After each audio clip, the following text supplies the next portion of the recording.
ये हमने एक 50-60 फीट का एक पिट बनाया है, गड्ढा बनाया है और इसके अंदर में पानी है, गोबर है, खाद है और सल्फेट है डाल करके अजोला की खेती करता हूँ मैं इसमें। मेरा इंटीग्रेटेड फार्मिंग में ये अजोला काम आता है। मेरी मछलियाँ भी खाती हैं जी और मेरी मुर्गियाँ भी खाती हैं। मैंने यहाँ पे ये फाइबर शीट इस्तेमाल करी है जो मुझे बहुत सस्ती पड़ी है। प्रोजेक्ट कॉस्ट मेरा जो है उस उससे बहुत सस्ता हो गया। और ये फाइबर शीट वही शीट हैं जो एयरटेल और ये जो मोबाइल टावर्स होते हैं कम्युनिकेशन कंपनी है। हाँ, कम्युनिकेशन कंपनीज वो इस्तेमाल करती हैं एज रिसीवर। मुर्गियों को खिला सकता है, बकरियों को खिला सकता है, उनका दूध बढ़ जाता है, गाय और भैंस को खिला सकता है, उनकी दूध की मात्रा बढ़ती है और बेटर क्वालिटी होती है।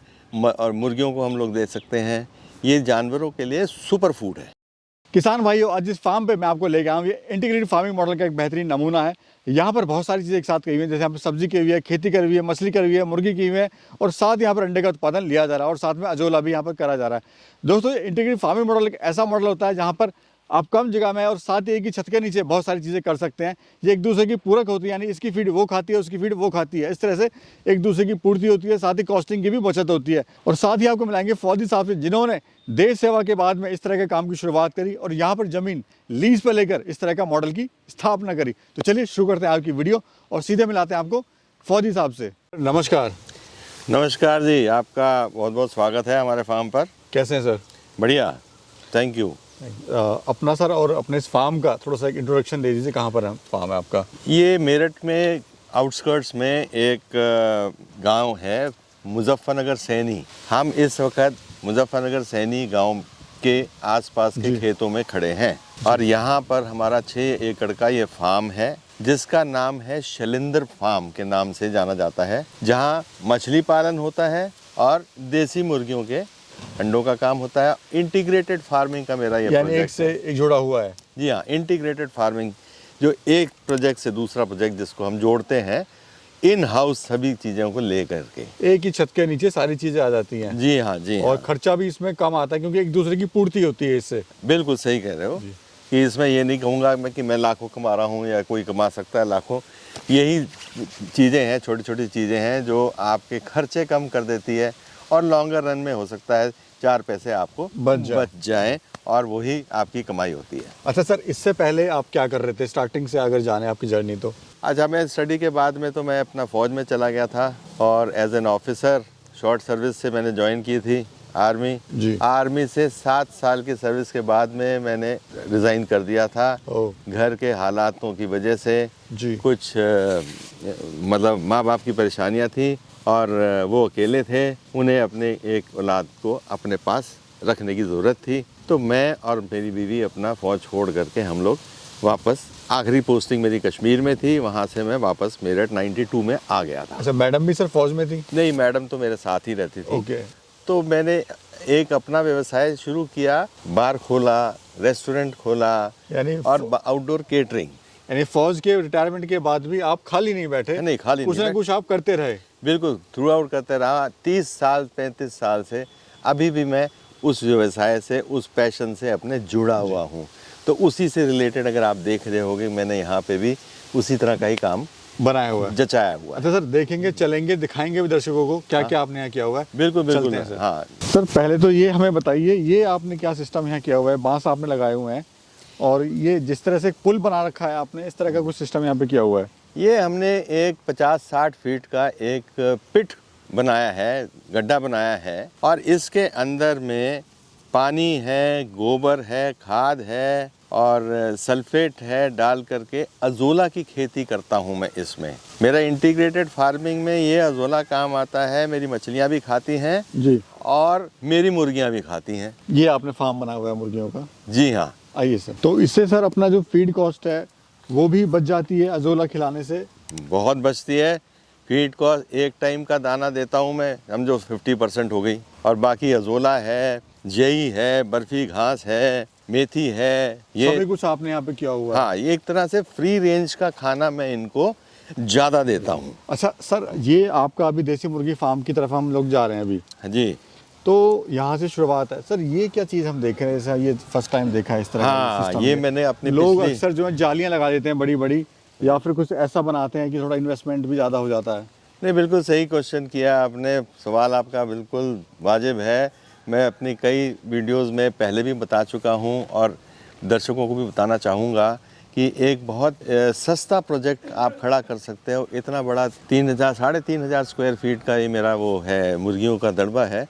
उसको मैंने या दो किस्म से कर सकता था, या तो मैं ईंट और सीमेंट से ये बाउंड्री खड़ी कर सकता था, उसके ऊपर जाल लगता है, उसके ऊपर जाल लगा सकता था। लेकिन मैंने यहाँ पे ये फाइबर शीट इस्तेमाल करी है जो मुझे बहुत सस्ती पड़ी है। प्रोजेक्ट कॉस्ट मेरा जो है उस बहुत सस्ता हो गया। और ये फाइबर शीट वही शीट हैं जो एयरटेल और ये जो मोबाइल टावर्स होते हैं, कम्युनिकेशन कंपनी है। हाँ, कम्युनिकेशन कंपनीज वो इस्तेमाल करती हैं एज रिसीवर। जब वो उखड़ जाती हैं, ख़राब हो जाती हैं, उनके मतलब की कोई चीज़ नहीं होती है, ये उन्हें इस तरह से इस्तेमाल किया जा सकता है तो यानी और बहुत मजबूत चीज़। सस्ता पड़ जाता है। जी जी। क्या खर्चा सर आया हुआ इसको बनाने का आपको फार्म का? इस पूरे मुर्गी का 3,500 स्क्वायर फीट का जो ये मैंने तैयार किया है, इसमें 4.5 लाख रुपए का खर्चा आया है टोटल। जी। तो ये अभी सर हम लोग आ गए हैं मुर्गी फार्म के अंदर बाड़े में। हाँ जी। तो यहाँ पे सर जो बर्ड है अपनी, कितनी बर्ड हैं, कौन सी वैरायटी है सर अपनी ये? यहाँ पे 2 वैरायटी रखी हुई है मैंने। एक तो सोनाली है और दूसरी ब्लैक ऑस्ट्रोलॉर्प है। अच्छा। ये दोनों ही एक साथ रह जाती हैं, इसलिए मैंने दोनों को साथ ही रखा हुआ है।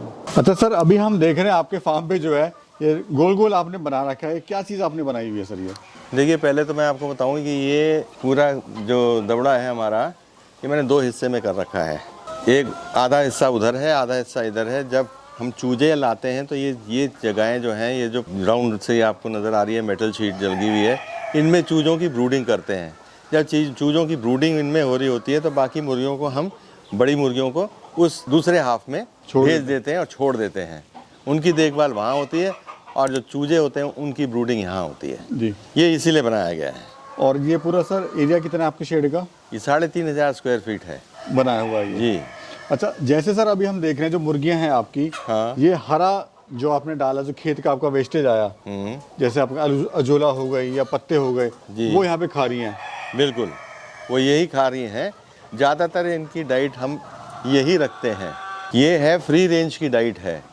जो हमारे यहाँ पे बर्फ़ी घास होती है, जई होती है, पालक है, साग है, सरसों है, ये सलाद पत्ता है, इसकी सारी वेस्टेज जो है, जो सब्जियाँ हैं, उनकी भी वेस्टेज हम इन्हें देते हैं। अजोला ज़्यादा मात्रा रखते हैं। इससे सर फीड कॉस्टिंग में भी बचत आती है? फीड कॉस्टिंग तो 50% होगी अपने आप ही, जब हम एक टाइम दाना दे रहे हैं कंपनी का और बाकी ज़्यादातर ये फ्री रेंज का सामान दे रहे हैं, तो कॉस्टिंग जो है 50% हुई अपने आप ही हो जाती है। अभी अंडे पे आ गई हैं सर ये अंडे पे हैं, बिल्कुल हैं। तो अभी टोटल कितनी मुर्गियाँ अपने पास में? हमारे पास लगभग 500 से लेकर 550 मुर्गे हैं। और मुर्गे कितने हैं? मुर्गे इसमें हैं 50। तो अंडों का डेली प्रोडक्शन कितना आ रहा है अभी अपने पास में? 150 से लेकर 200 डेली अपने ये अंडे आ रहे हैं जी। तो अंडे कहीं सर बेचना स्टार्ट कर दिया है आपने या? जी हाँ, यहाँ पे लोकल जो है गांव वाले भी ले जाते हैं, लोकल डिमांड जो है, और कुछ कॉलोनीज़ में लोकल डिमांड है। जो हमारे जान पहचान के लोग हैं, कुछ फैमिलीज़ ऐसी हैं जो बहुत क्लोज हैं, वो अपने आप फार्म से ले जाती हैं, नहीं तो हमारे घर से ले जाती हैं। तो उनमें खपत हो जाती है इन सब की। यानी शुरुआत हो गई है अपनी इनकम की, अपना आने लगी है। अगर टोटल सर लैंड की बात करें तो कितनी लैंड है अपने पास में टोटल? 6 एकड़ की लैंड है ये और 10 साल की लीज पर है। सर ये क्या सिस्टम हम देख रहे हैं सर, आपने यहाँ पे ओपन में भी फिश फार्मिंग करी हुई है, साथ में बायोफ्लॉक जो टैंक है वो उसका भी आप इस्तेमाल कर रहे हैं? जी हाँ, ये ओपन में जो तालाब देख रहे हो आप, इसके अंदर में IMC ब्रीड है फ़िश की। वो अलग अलग साइज़ के हैं, कोई 2 इंच की है, कोई 6 इंच की है, कोई 1 फीट की है।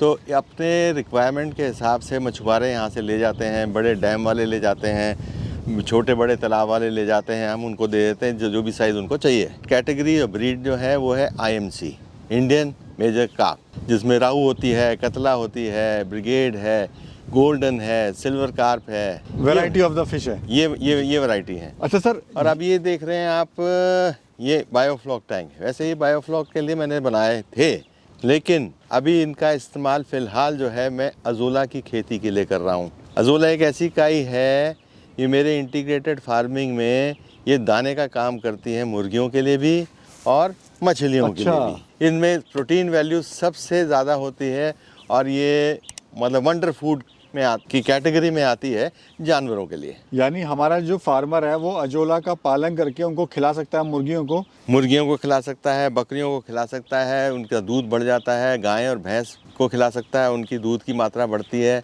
और बेटर क्वालिटी होती है। और मुर्गियों को हम लोग दे सकते हैं। ये जानवरों के लिए सुपर फूड है। इधर सर हम देख रहे हैं ये हरी अजोला है, जी। इधर अपनी लाल अजोला है, तो ये कौन सी अजोला है सर? कलर क्यों अजोला different वही है, सेम है, लेकिन ये धूप से और टेम्परेचर, क्योंकि सर्दी बहुत रही है, कई बार बहुत नीचे टेम्परेचर चला गया है, कई बार ऊपर टेम्परेचर चला जाता है, तो ये एक तरह से टेम्परेचर की आप ठीक से देख रेख ना करने की वजह से ऐसे हालत में ये अजोला हो जाता है रेड कलर की, ब्राउन कलर की। लेकिन मज़ेदार बात यह है कि हमने अभी इसको फेंका क्यों नहीं है, इसी में से हरा पौधा जगह जगह आप थोड़ा सा ध्यान से देखेंगे तो इसी में से हरियाली भी आ जाती है, यानी इसी में से नई अजोला भी तैयार हो जाएगी। तैयार हो जाती है। और फिर हम पुरानी को निकाल करके वो सुखा लेते हैं और ये भी फीड में काम आ जाती है पीसने के बाद में, पाउडर बनाने के बाद में। अच्छा सर, ये जो हम देख रहे हैं आपके पॉन्ड हैं, तो कितने पॉन्ड आपने यहाँ बनाए हुए हैं और साइज़ क्या है इन पॉन्डों का? ये 3 पॉन्ड है। 2 पॉन्ड का साइज़ तो 120 बाई 60 फीट का है जी।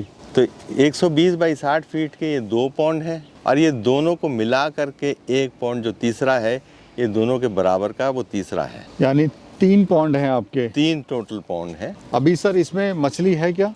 जी हाँ, इस वक्त इसके अंदर में IMC मछलियाँ हैं और तकरीबन तीनों तालाब को मिला करके 1.5 लाख पीसेस मछलियों के होंगे इसमें। तो अभी हार्वेस्टिंग करी है आपने इससे मछलियों की? अभी इन मछलियों की हार्वेस्टिंग नहीं हुई है। पिछले सीज़न की हार्वेस्टिंग हमने की थी पंगास की। वो करने के बाद में हमने ये हाल ही में कोई 5 महीने पहले हमने ये IMC इसके अंदर में डाली है।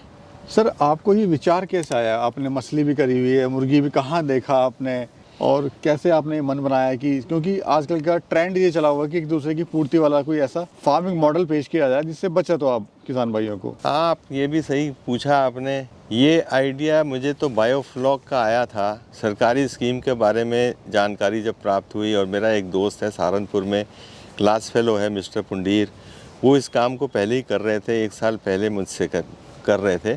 मैंने उनके फार्म पे जा कर के इस काम की स्टडी करी। फिर ये काम यहाँ पे मैंने खोला, सरकार से सब्सिडी के लिए भी अप्लाई किया और सब्सिडी मिली भी, देर से मिली लेकिन मिली। और ये जब ये काम कर रहा था साथ साथ में कुछ और भी चीज़ें समझ में जैसे जैसे आती गई एक्सपीरियंस के साथ में, वैसे वैसे इस प्रोजेक्ट में मैं दूसरे प्रोजेक्ट भी जोड़ता गया। फिर मेरा एम था इसको इंटीग्रेटेड प्रोजेक्ट बनाने का, कि तालाब के पानी से ही खेती, खेत में से ही फीड और उसके बाद में अब जो आखिरी मेरा एक इंटीग्रेटेड प्रोजेक्ट रह गया वो है वर्मी कंपोस्ट का। वो भी मैं उसकी तैयारी में हूँ। उसका प्रोजेक्ट एक बार कंप्लीट हो जाएगा तो ये कंप्लीट मेरे लिए एक इंटीग्रेटेड फार्मिंग हो जाएगी। यानी कदम अभी रुकेंगे नहीं? नहीं, रुकने भी नहीं चाहिए। आदमी क्या करेगा खाली बैठ करके। सर जैसे हम देख रहे हैं आपने तो बहुत बड़े एरिया में बहुत अच्छा पैसा आपने लगा दिया है इसमें, लेकिन अगर किसी के पास कम पैसा है, कम बजट है, तो वो कैसे इस तरह की मॉडल की शुरुआत करे, कैसे वो बनाए इस तरह का मॉडल? देखिए, जिसके पास कम पैसा है, कम इन्वेस्टमेंट करना है उसने, तो छोटे से शुरू कर दीजिए। या आपने मुर्गी पालन करनी है 200-300, इससे नीचे मत रखिएगा, 200-300 मुर्गियाँ कम से कम रखिएगा और उस हिसाब से आप दाना जो है 1-8 बीघे के अंदर में दाना सफिशेंटली आप उगा सकते हो। और वर्मी कंपोस्ट का प्रोजेक्ट इतना कोई महंगा होता नहीं है। आपने केचुए ला करके खेत में छोड़ने होते हैं और तो गोबर खाद चाहिए होती है आपको। अजोला इतना टेक्निकल नहीं है, थोड़ी देखभाल आप करेंगे तो अजोला भी उगा सकते हैं।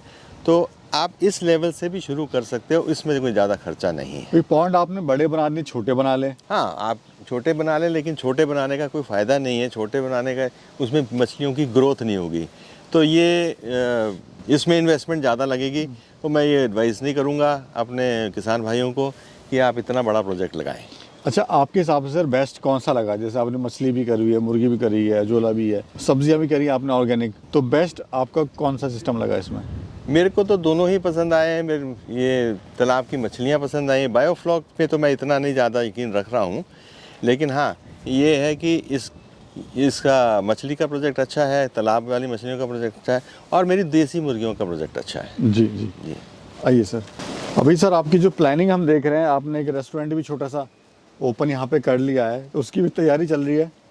हाँ ये तो है, इससे तो मैं कभी अलग नहीं हो सकता, क्योंकि ये मेरा पैशन, और इस 35 साल से इस इंडस्ट्री से मैं जुड़ा हुआ हूँ, हॉस्पिटैलिटी इंडस्ट्री से।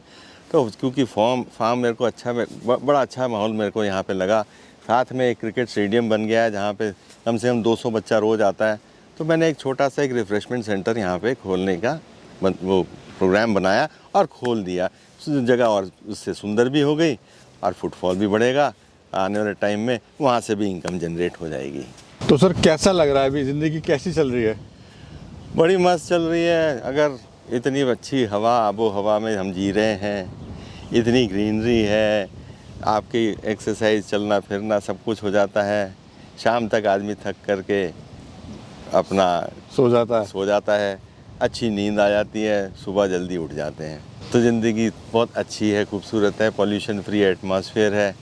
इतनी बढ़िया हवा, इतना बढ़िया मौसम कहाँ मिलेगा। सर बहुत बहुत शुक्रिया, आपने एक अच्छी जानकारी दी हमारे किसान भाइयों को, और साथ ही आपने ये भी बताया कि अगर आप कोई भी फार्मिंग मॉडल जो है आधुनिक तरीके से करते हैं, यानी इंटीग्रेटेड तरीके से फार्मिंग मॉडल करते हैं, तो उसमें आपका एक तो खर्चा कम आएगा, लागत कम आएगी, और प्लस एक ही जगह पे, एक ही छत के नीचे बहुत सारी चीज़ें आप कर सकते हैं। बिल्कुल दुरुस्त फरमाया sir thank you sir, thank you so much, thank you. आपका भी बहुत बहुत शुक्रिया यहाँ पधारने का। और ये पिल्ले, ये भी सर आपसे बहुत प्यार करते हैं। हाँ, इनको भी, इनकी देख रेख भी यहाँ पे पूरी होती है, और इनका खाना भी यहाँ हमारे किचन में ही बनता है, फार्म हाउस पे। तो इसीलिए थोड़ा सा लगाव है इन्हें भी। चलिए शुक्रिया सर, थैंक यू।